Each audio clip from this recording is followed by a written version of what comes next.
Hello, Mixtresses and Mixters. This is Mixtress Ray. You're watching Mixtress Video.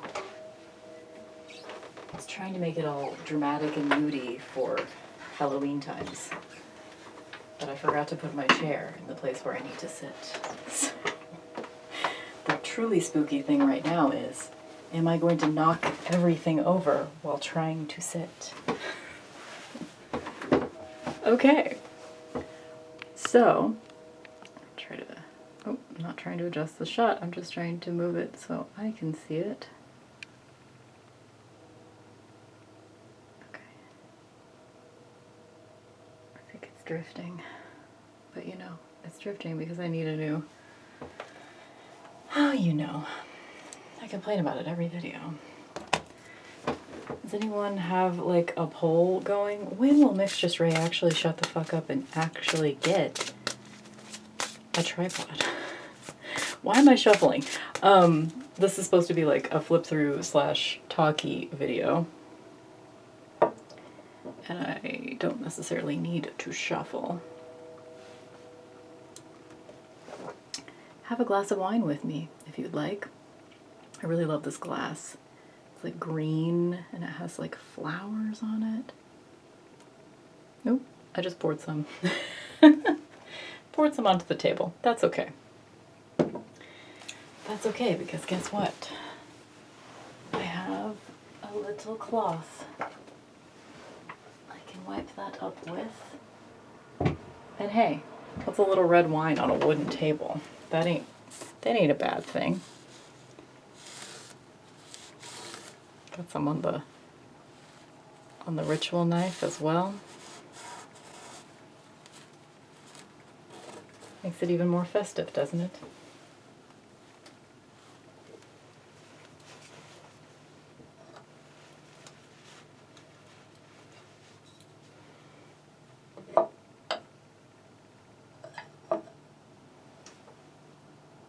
Okay, you ready? So this is, obviously you can see the title, but I was really pleasantly surprised by the Seasons of the Witch Mabon Oracle, basically the autumn equinox version. So they've got, most of y'all will know this, but they have many different versions of this deck at this point. There's the Seasons of the Witch Samhain Oracle. There's the Seasons of the Witch Yule. Is Litha out yet? Litha, whatever. There's also, I don't know. I don't know which ones there fucking are. Why am I pretending to know? I don't know. And I thought, so this is like, sorry, I'm hot already, so I'm going to take off the flannel. So, this is only the second deck, period, that I have bought this year. And it was just like, I was just in the mood for something like, fall related. Something Halloween-y, something, and I was briefly considering getting the Samhain Oracle again, but I've had that like 2 separate times. I really do not need it again. And I honestly, after the Yule Oracle, so I had the Samhain Oracle, and then I got the Yule Oracle when it came out. Those were the first 2, I believe.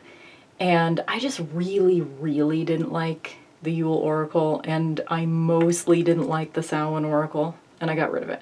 Then I got it again. Then I got rid of it again. Because that is a thing that I used to do very frequently. Thankfully I'm not really doing that anymore. But it was a problem for a while. I would just like reacquire decks all the time. See, isn't it shifting? It is. It totally is. Just like drifting. Anyway,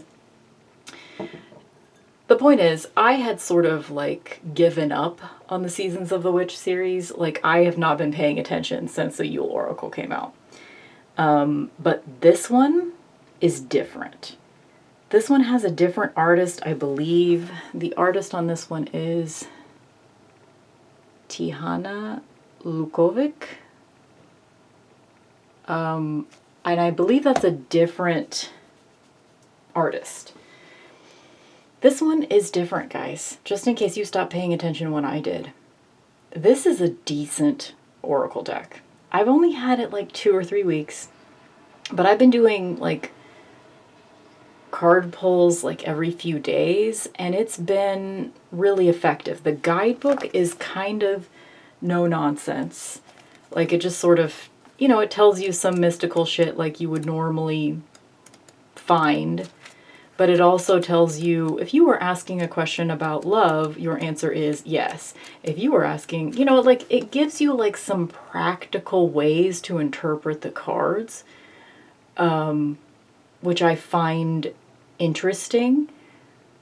I have been, y'all know, if you've been around this channel for a minute, that I have a complicated relationship with oracle decks. I usually don't use them, but this one is surprising me. And I don't know how much of that is the fact that I've been, you know, I haven't really been, you know, this is only the second oracle deck that I've bought all year. I haven't been paying a ton of attention to all of that stuff. So this is just one of very few.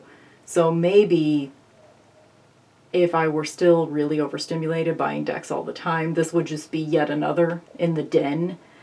So maybe it isn't that unique. I don't know. Let me know in the comments below. Have you tried this one? What do you think about it? So far, I'm really loving it. So I thought I would show you some cards. This is obviously just like an aesthetic flip through because I've got very dim lighting in here today. But we'll see how it holds up to the candlelight situation. I mean, that's not the only light in here. I do have my like regular light on, but it's on like the dimmest mode. It also appeared like it doesn't have like the Samhain Oracle and the Yule Oracle both had sort of like these annoying poems on them. They don't really have that anymore. This one feels very like folk witchy. It's actually scratching the itch that I've had for a long time. I've wanted both a cute Halloween deck, and I've wanted to have like a deck with like witchy tools, and I wanted a witchy deck. You know, I thought about Practical Magic, Inner Witch, or whatever it's called. I thought about that for a minute. I almost backed the Kickstarter on that, but it was really expensive, so I didn't. And I've tried other witchy decks, but none of them, they felt too performative to me. Like, witchy decks have always felt a little too performative, whereas this one feels really grounded and folksy and practical. And it also, like, I like this color scheme. I really like the color scheme in this oracle deck. And don't take my video's word for it, because I always have like crazy filters and shit on here. This, you know, but they're very warm tones.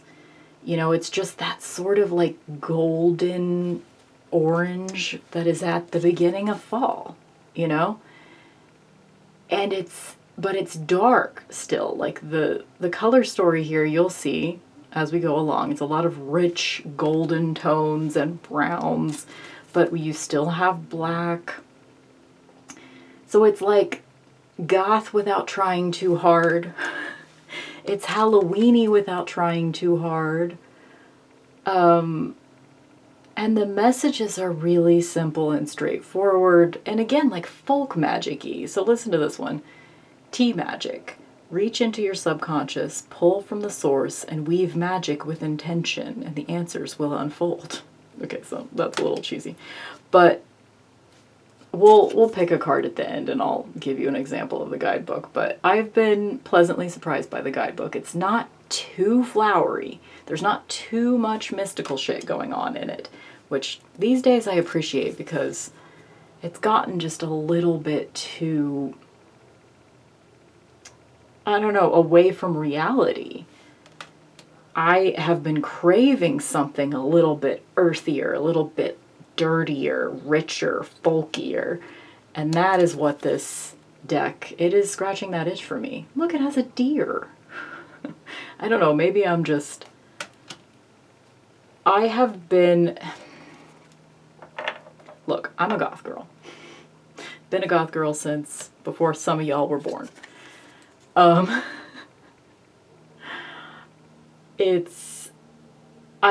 like the dark things, but there's a limit. You know, it's not, things are getting really dark. There's like sort of this edgelord vibe that's been happening lately. Have you noticed? And people are doing that thing that they used to do in the early 2000s of like these like bad goth boyfriends.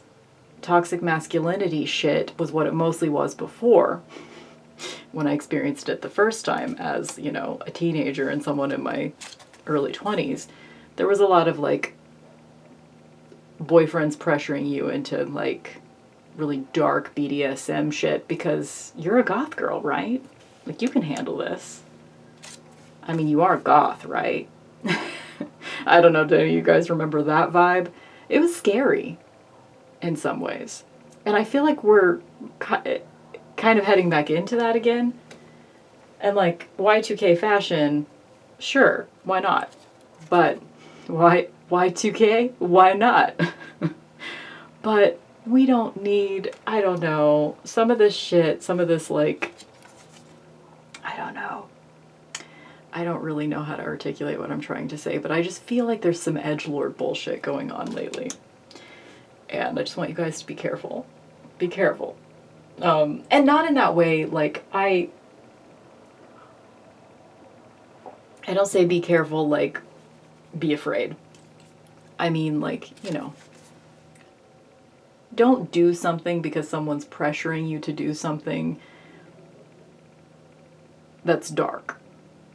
You can be a child of darkness without, you know, there's a fine line. Some people will call something darkness or call something BDSM that's actually abuse. You know, consent is important in all ways of life. So I'll just try to leave it at that, because that's not what I was trying to talk about when I pressed record. I just wanted to show you how cute this deck is. It's giving me the witchy vibes that I've been looking for a long time.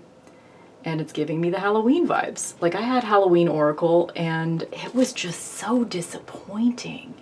It just felt incomplete to me. I mean, look how spooky this card is. It's definitely spooky. You know? Wandering through the fog with a candle. You've got a moth. You've got the moon phases. You're going towards Dracula's castle or something. Like, it's still, like, there's darkness in here. But it's darkness that we can face. It's darkness that we're in charge of. And it feels like it's coming, it's a little bit more well-rounded.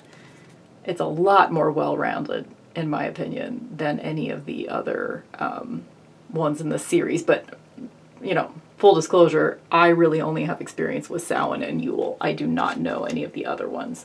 Samhain, Yule, and this one, obviously, are the only ones I've ever flipped through. Or even watched a flip through of.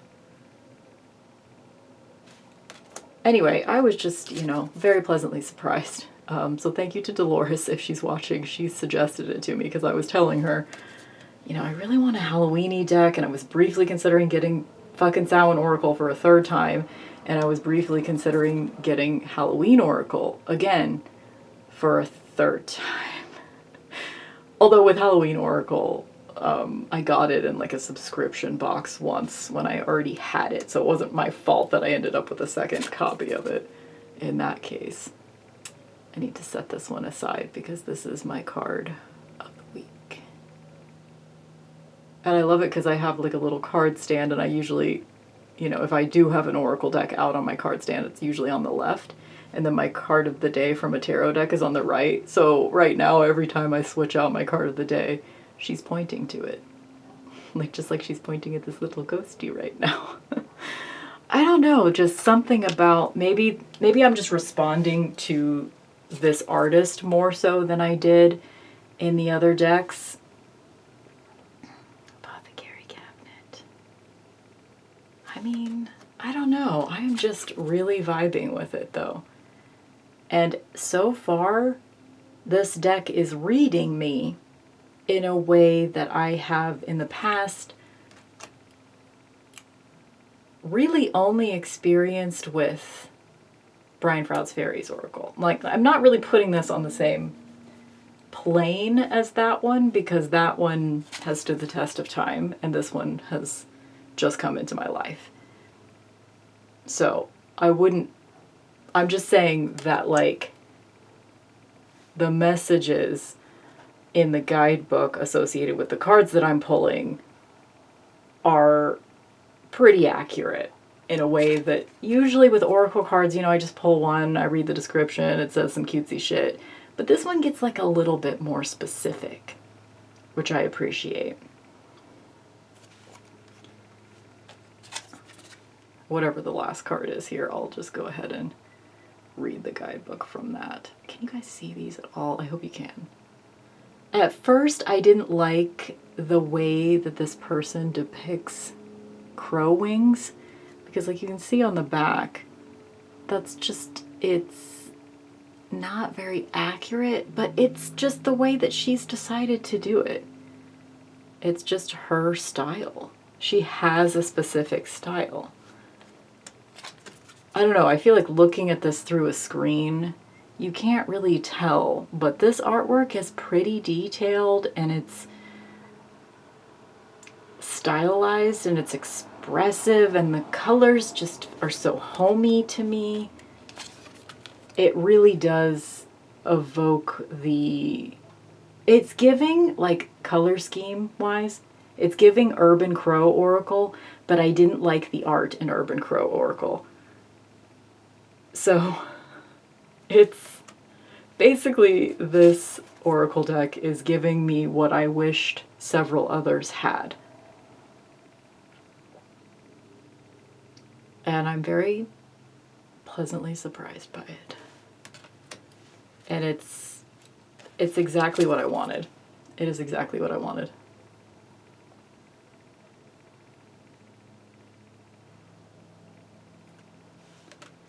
I will say, like, my biggest complaint with it so far is that in the guidebook, so on the cards it'll say, like, okay, this one says, mead and wine, your presence embodied, tasting the pleasure flowing through your being.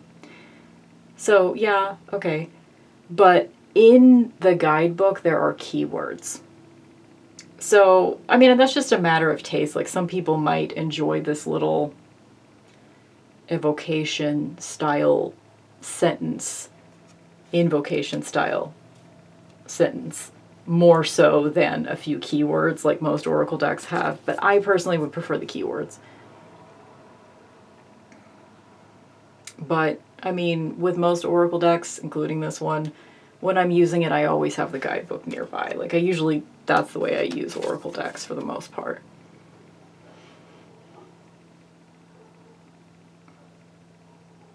I don't know, it's doing it for me. It is doing it for me. So I wanted to kind of, I don't know, just do a little bit of an oracle appreciation post here. Harvest Witch. What sacrifices have you made for the greater vision of what is to be? So I'll just sort of set this up over here.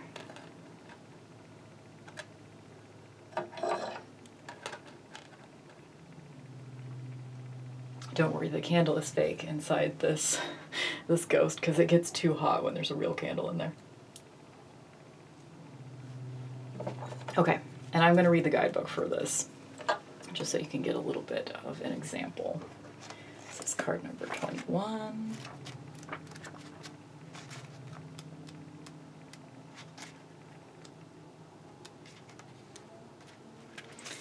And each one, I mean, some of them have a few more pages and like little recipes for spells and tinctures and things. There are spreads in the front. I didn't do them, although one of the things I liked about the Samhain Oracle, really the only thing that I really liked about it, was some of the spreads in the front were really, I actually used them for other things even. Okay, so keywords: rewards for effort, maturity, and satisfaction. So every description in the guidebook starts with, your higher self chose this card because, that's a little cheesy, but you know, it's okay. It's all right. Your higher self chose this card because there's no guarantee a crop will yield results or that the results will be worth the effort. Sometimes things don't work out despite your blood, sweat, and tears. And there comes a time when you have to be honest about how much longer you can invest in a dying crop. You may need to consider whether or not you have actually given all you have to give. Perhaps you've taken shortcuts here and there, used cheap materials to save money, or given a half-hearted effort. This card represents the moment when you weigh your efforts versus your rewards. Harvest Witch is here to evaluate your progress. She asks you whether you're doing enough to bring your goals to life, or are you playing it safe and small and approaching your dreams with a naive perspective. She reminds you that you get out what you're willing to put in. If you've been cutting corners or procrastinating, Harvest Witch advises you to take a more grounded and practical approach. How can you be better prepared to handle your circumstances? Are you truly invested in seeing your goals come to life, or is this something that would be nice to have but nothing you're passionate about? If you've been putting in a great deal of effort with very little results, perhaps it's time to shift your tactics and try something different. You may need to find a fresh way to go about achieving your goals, or it may be time to cut your losses altogether and find a new dream to explore. When a crop is diseased or tainted, it may be in your long-term interests to destroy what's dying so that the rest can have a fighting chance. There will even be moments when the entire crop needs to be destroyed, and you'll have to start again. Be honest with yourself, listen to your heart, and move forward with the choice that will support you best in the future. So, I feel like, that right there is kind of a confrontational message for an oracle deck, right? It's not all just, love and light or whatever. There's some confrontation in here. Even though this card is just a cute card with like a mother and daughter harvesting, and there's like a fox in the background and some crows flying around. Like, this is a really sweet moment. But you have to confront at this time of the year, harvest time, you have to know what is going to fruit and what is rotting. And you have to let go what's rotting, I just think it's good. I don't know. What do you guys think? This video could just end right there. But instead, I feel like babbling and drinking wine with you guys. So what do you want to talk about? Since I can't hear you, I will just have to talk about whatever the fuck I want to talk about.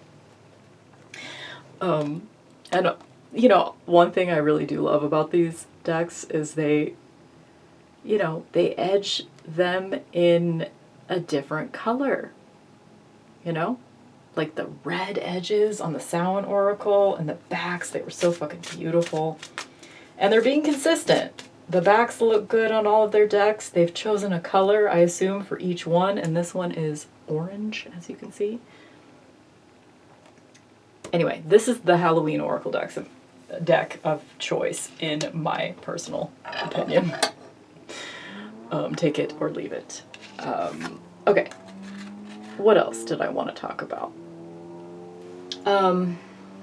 So those of y'all that don't listen to my radio show, which airs every Friday from 7 to 10 Central Time, and it's free to listen to. You do have to show up at the right time and place. Link is always below. But those of y'all that don't listen to my radio show and aren't one of my patrons, I guess you haven't been hearing from me that often lately. I don't even know. I don't keep track anymore of like how often I do this YouTube thing. I really only check my comments like the day or so after I post a video.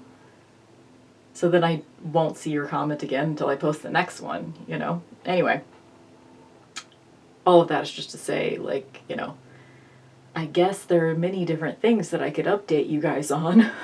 But overall, you know, I've been doing, I wonder if this will look cute over here. Ghost Whisperer, pointing to the ghost. One more look at the ghost, and then I'm gonna make it leave. Let me know in the comments below if you know what that is a lyric to.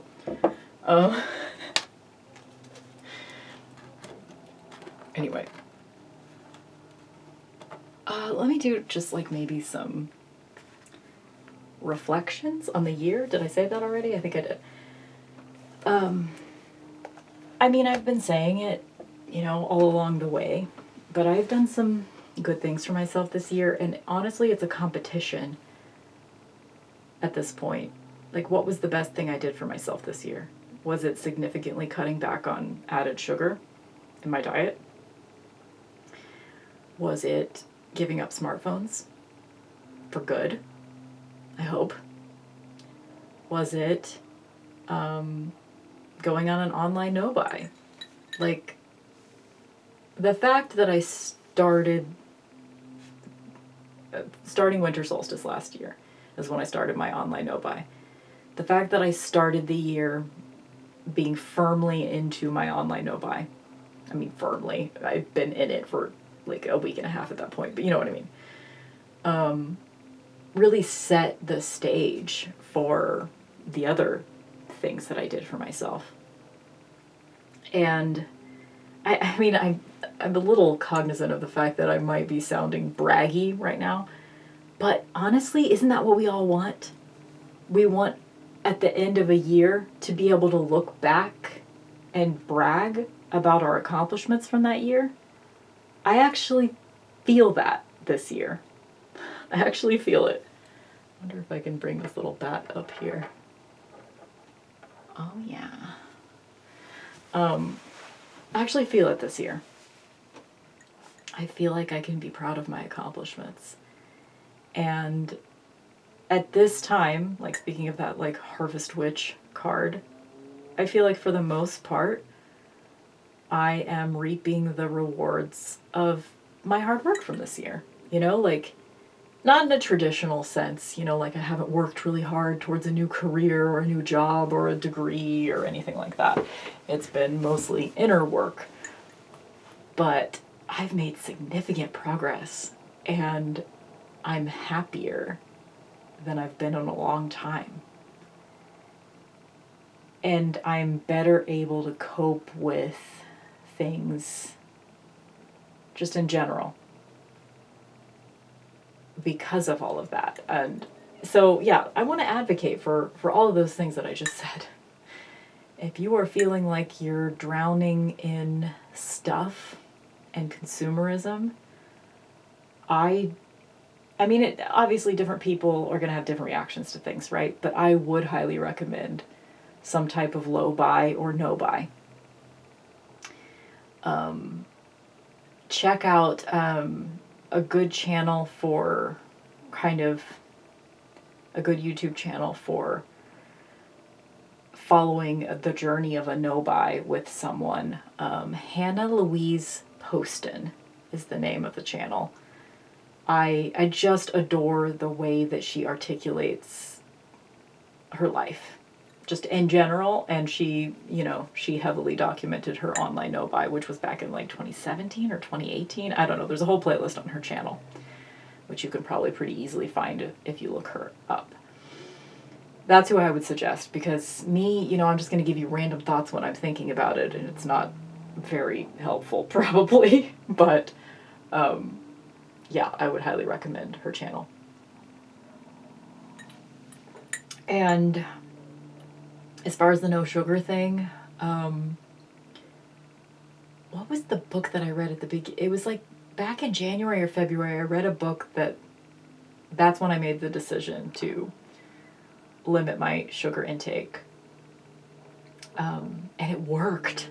I made a fucking dietary change. Like, I'm not the person that is successful with something like that, but I have been.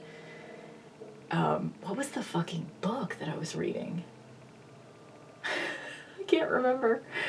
But essentially it was laying out some different ways to achieve happiness. I mean, that wasn't like the title of the book. It wasn't about like the pursuit of happiness necessarily, but it outlined some really actionable, practical steps for just being a happy person. And one of those was limiting your sugar intake. And I was like, okay. So I just decided I was going to find out what the, FDA daily limit of sugar was supposed to be and stay within that guideline. That's all.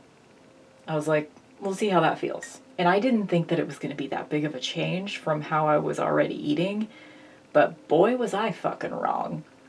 There was so much sugar that I didn't even realize I was consuming. And just deciding to stick within the limits, which if you're interested, there's a different amount for men, and I don't remember what that one was. It might be 30 grams a day or 35, or I don't know. Don't quote me on that, but the limit for women is 25 grams a day. So that's all I've been doing since January. I've just been staying under 25 grams a day. Generally speaking, like I don't count every single day. But at this point, I'm so used to doing that like there's no extra sugar in any of my food until it's time for dessert. Because I fucking love dessert. So I save all of my sugar for dessert times. And all I'm counting is added sugar, by the way. I'm not counting, fruit sugars and, things that just have naturally occurring sugar. I'm just talking about added sugar. So I've been doing that for like 9 months now because I started sometime in January. And I mean, just, the mundane shit, like I have lost some weight, enough that I'm, my body's changing because I'm 42 now. It's changing in some, like, ways that aren't fun. And it's changing also in ways that are fun because of the limited sugar intake. So, I actually just had, like, sort of an adventure day with my closet yesterday. I kind of went through and tried on almost everything in my closet just to, like, remind myself. It was kind of a reacquaintance with my wardrobe. And some things, of course, went into the giveaway pile. And some things I was like, oh yeah, I forgot I had this. This looks good on me. I need to wear this again. It was I highly recommend, like, reacquainting yourself with your clothes every once in a while. As long as it's the type of situation where it wouldn't make you sad. I mean, if you're holding on to shit that you're never going to fit into again, let it go. Move on. It's the clothes' problem, not yours, But I did enjoy my day of just playing with clothes, playing dress up all day. Because I'm on a little vacation from work right now, so I can do stuff like that. So, anyway, point is, it was kind of life-affirming, too, because I made a positive change in my life that resulted in me losing a little bit of weight that wasn't healthy for me to have. And it, basically, it's a small enough amount that, like, all of my clothes that fit before still fit for the most part. It's just they fit better now because I was wearing a lot of clothes past the point where I should still be wearing them. I should be sizing up. So anyway, all of that is just to say that I am proud of the sugar thing. I feel so much better. You know, it feels like, do you remember Joe versus the volcano? The brain cloud? It feels like the brain cloud is gone. It's gone. I can think clearly again. And of course, there are times when I can't think clearly for hormones or whatever other reasons, but for the most part, I just feel so much better. The inflammation that I was experiencing, I didn't even realize until I stopped eating all that sugar. And I don't like it as much anymore, which I have always been addicted to sugar. Since day one, I have always been, like, I love Pepsi, I love sweets, all of it. But that's a little bit different now, because my tolerance for it is way lower. So I can really fucking enjoy the shit out of, like, some good quality dark chocolate, you know? But I can't tolerate, like, the two biggest things that I used to love that I can't really tolerate anymore are soda and ice cream, because those are two things that have a ton of sugar in them, actually. So those are two things that just aren't the same for me anymore. Which is a little sad because, like, you know, I used to reward myself sometimes with a Pepsi, and now it's just kind of like, it tastes wrong. I don't know. But it's a good thing ultimately. Like, I'm sure some people like react to sugar better than I did, but it was definitely not good for me. And there's not much of it in my life anymore. It's really just when I decide to eat desserts. Like, I had a s'more tonight, and that was my entire sugar limit for the whole day. In fact, I probably went a little bit over just to eat a s'more. But, yeah, it was just my only sugar of the whole day, so I just enjoyed that experience. And, you know, I'm not having it in all my other foods anymore. Anyway. So, that is one big, like, practical change that I've made in my life this year. And the no-buy thing, oh my god, you guys. So, historically, October, it's my birthday month, and it's usually the hardest month for me because I usually, like, really fall off the deep end of, like, spending a lot of money buying things, because this is my favorite time of year. It's my birthday month. Like, I'm spending birthday money, and then I start spending other money, and, like, I usually go into a little bit of debt around this time of year every year. But this year, I've still been spending more money than usual. I'm definitely, like, sort of relaxing my no-buy rules a little bit in service of, hey, it's my birthday month. But I don't have this sort of, like, fiendish kind of desperation feeling that I had back before.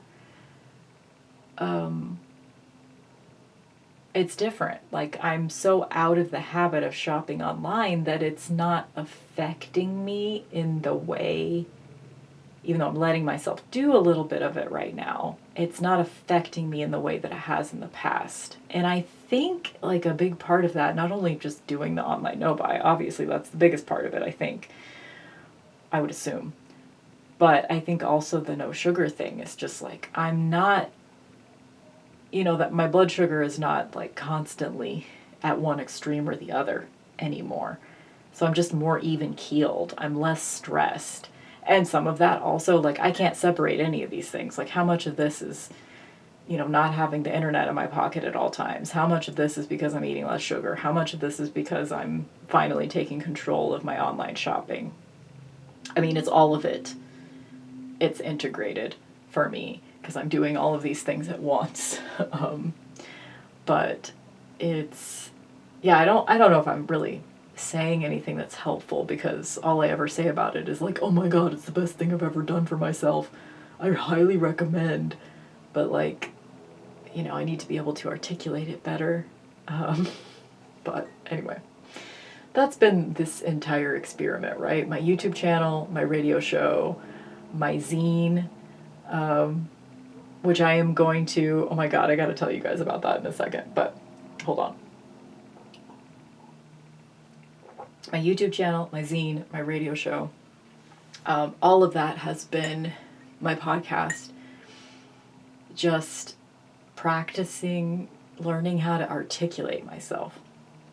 Because I've never been completely nonverbal, but it's been hard for me in my life to articulate myself. And doing these things has helped me a lot.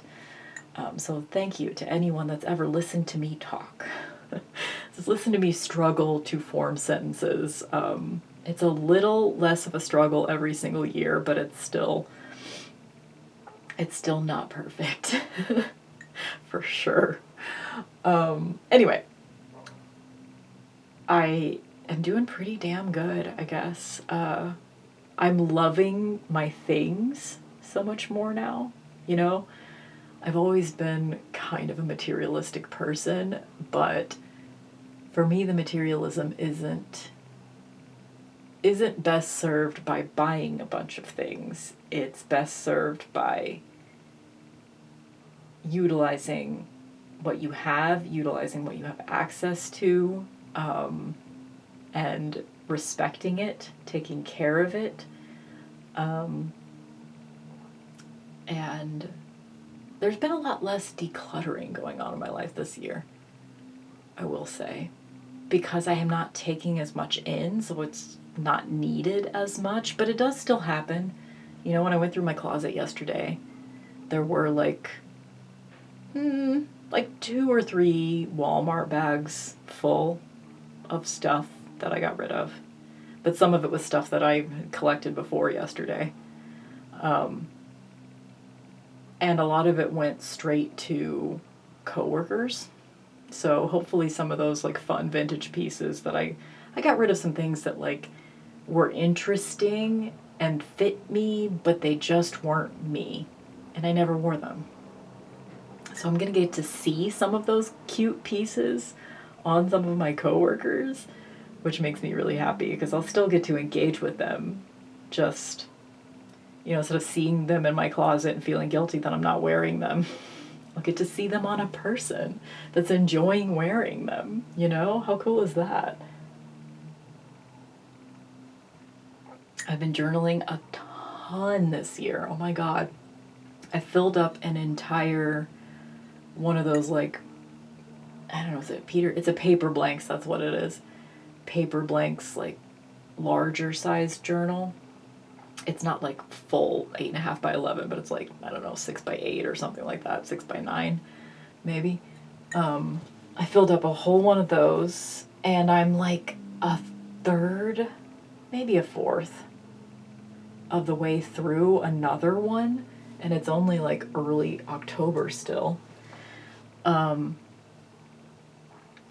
Yeah, I'm just better at, I mean, this is mostly due to the quitting of the smartphone thing. I'm much better at hearing my own thoughts now, and that was hard. I was really stuck, and maybe many of you listening right now are also there. Like, how many directions is your attention being pulled in right now? Not to say that you should only be listening to my voice, but you know, the ability to be able to focus on one thing at a time. Maybe I'm the secondary thing you should be paying attention to right now. Like I see this all the time now. Obviously, like anybody that's quitting a smartphone, you're probably going to be noticing this shit. I constantly see like either people in the children's department at the library. These are the two like easiest examples, right? When I'm shelving books in the children's department at the library, I will just see parents everywhere. Their kids are running around, like, you know, playing whatever, and their parents are just sitting very near them, not letting them go off on their own and make their own mistakes or anything. They're very near them. They're helicopter parenting still, but they're also not paying attention, really. They're kind of only looking up if something bad happens, right? And the rest of the time they're looking at their phones. It's not even just some of them. It is almost all of them. Almost every parent that you see with kids out in the world, they are looking at their phones and not their kids. Or they're handing their phones to their kids to distract them. Which I get the impulse to do that. Like, I do not have kids myself. I have no room to talk. But so there's that. And the other thing that I see a lot is, like, I spend a lot of time sitting on my porch and just, like, sometimes doing absolutely nothing. Sometimes I take, like, a tarot deck out there with me, or a journal, or, like, a book, whatever. But a lot of the time, I'm not even doing anything. I'm just sitting on the porch, just watching people as they walk by, just gazing at the sky or whatever. I'm reacquainting myself with, like, idle time, daydreaming, mind wandering, spacing out. It is a very natural state for me, but I feel like I haven't had enough of that time in the last 10 years that I had a smartphone. 10 years or so. I think it was more than that, actually, but yeah, it was like 14 years because it was like 2010 when I got my first smartphone. Anyway, I'm getting that time back now. Oh my god, it's amazing. Spacing out is the coolest thing ever. Y'all should try it if you haven't in a while. Should I call it meditating? Does that sound cooler? I mean, it's not actually meditating, which is something that I would like to try out as well. Anyway, the other thing I see often is people walking their dogs, but they're not looking at their dog at all. They're just looking at their phones. They're stumbling down the street, barely seeing cracks in the sidewalk that they're going to trip over. Walking a dog. And I mean, sadly, because I'm more of an animal person than a kid person, that breaks my heart more. It's like, that dog can't tell you, listen, bitch, look at me. I'm your fur child, pay attention to me. And I just, like, feel so bad for those dogs that just don't have, I don't know, they don't have the attention of their caretakers. And the kids that don't have the attention of their parents. And, I mean, not to say that I am above any of this shit. Even with my flip phone, I could be walking down the street texting someone staring at my phone. I'm not above this shit, but I'm noticing it, and it's a good reminder to me to stay on the path that I'm on. I have been off a smartphone for, has it been like 3 months now? It was like the beginning of July, so July, August, September, yeah, so I'm into my 4th month at this point. And yeah, there's definitely been some moments along the way that, like, I needed something that only a smartphone can do. I mean, wanted something that only a smartphone can do. People still send me links all the time in texts. They forget that I cannot click on links. So sometimes, there have been a few times that I've had to type in, like, one of those obnoxiously long links to a computer to try to open something that someone sent me. And yeah, that's frustrating. But, I would take that in a second for all of the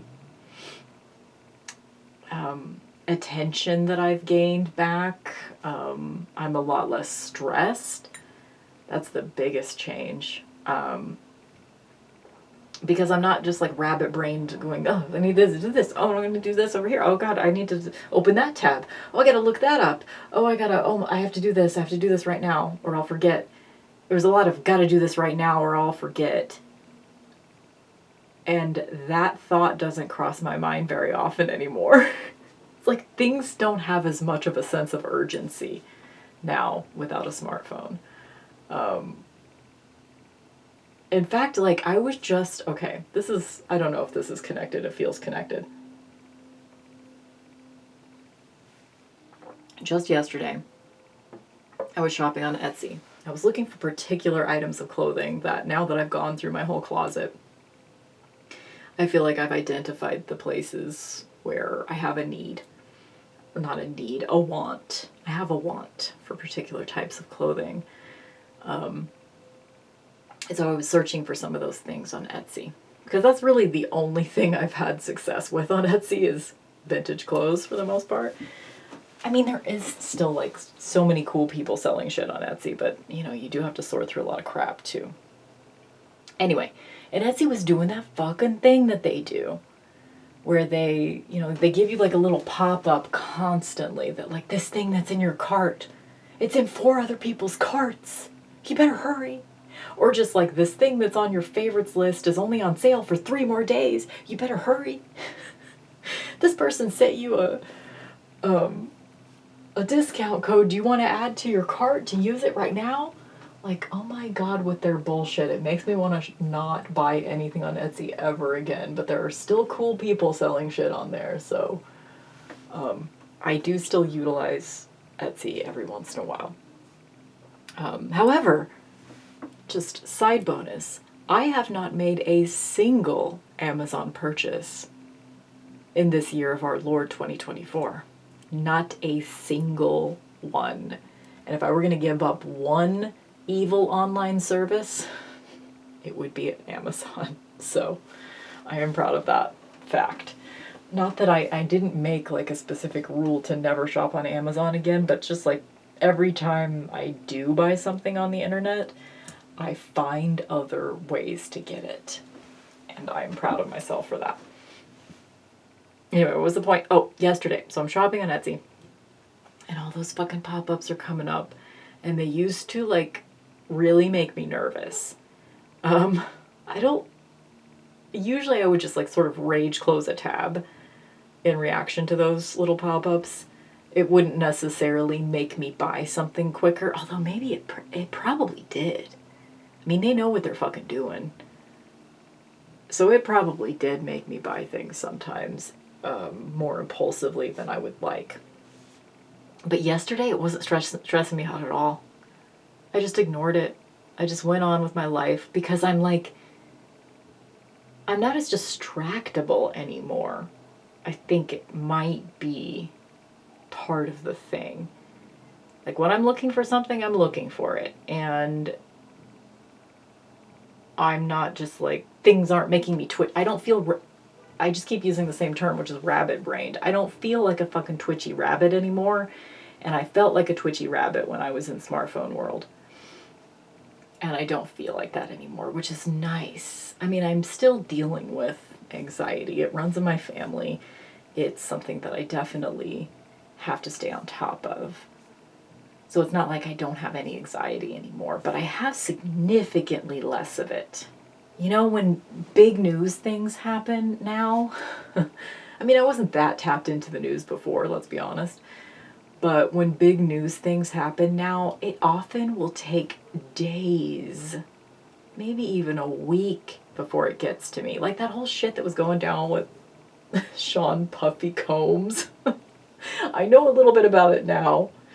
But I didn't know for like the first maybe 2 weeks that all that shit was going down. And suddenly one day Michael like mentioned it like offhandedly. And I was like, what? What's going on with Puff Daddy? And I had no idea. And I'm only laughing at that. I mean, it's obviously very serious. He sounds like an even worse dude than Marilyn Manson. And yeah, he's real damn bad. But anyway, so I'm not laughing at that. I'm laughing at my own ability to just be completely oblivious about these things. And I think, honestly, for me, that's the healthier way to be. Like, I don't need to be holding on to all of these news things that I have no control over. I can do what I can in my own community. And honestly, I have been much more tapped into my own community since quitting smartphone life. I actually went to a fucking festival in my neighborhood this last weekend, which would have been completely unheard of for me any other year. I participated in a neighborhood event. I talked to neighbors. I enjoyed talking to neighbors. I hugged some of my neighbors. And it was nice, actually. Not really my type of thing. I would rather sit inside my house and be calm than be out in a crowd anywhere. But I could tell that it was nice for other people to see us, like we went out, we talked to people, and they were like, cool. People were happy to see us, Ugh, what am I saying? I don't know. Anyway, so I didn't really have any agenda with this except to show off this Oracle deck and kind of talk to you guys for a minute. And yeah, I'm doing all right. I hope you all are too. I don't know if anybody noticed necessarily, but I no longer am selling tarot readings. I guess I should talk about that at some point. I just sort of shut down my shop and I don't think I said anything. I no longer have that listed on my shop. If you're ever interested in getting a reading from me, my email is always in the video description. Like, we can work something out. Like, I'm not categorically against doing readings for people, and I will still be doing pick-a-pile readings on here whenever I get around to it, which I always think is going to be more than I actually do. But my tarot reading abilities, I think, have heightened this last year. And I think that's directly related to me no longer acquiring all the decks all the time. Because I think the message was diluted back when I was acquiring decks all the time and trying to use them. It was obfuscating the messages that came through the cards. I was not doing cartomancy properly for me back then.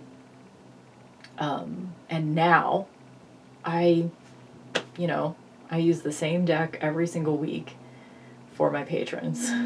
I recently switched to a slightly different version of a Rider-Waite-Smith. But I've been using the same tarot deck for them for like a year or so. And anyway, the point is, like, simplicity is the answer in my case, and that's something that I've been saying for a long time. And I'm just actually living it now. I've been like wanting to have the sort of peace that I have started to acquire this year. So I hope that will continue. So that's all I got. I will stop here because I'm getting at right about an hour. Thanks for hanging out, and I hope that you have a wonderful rest of your October and a happy Halloween.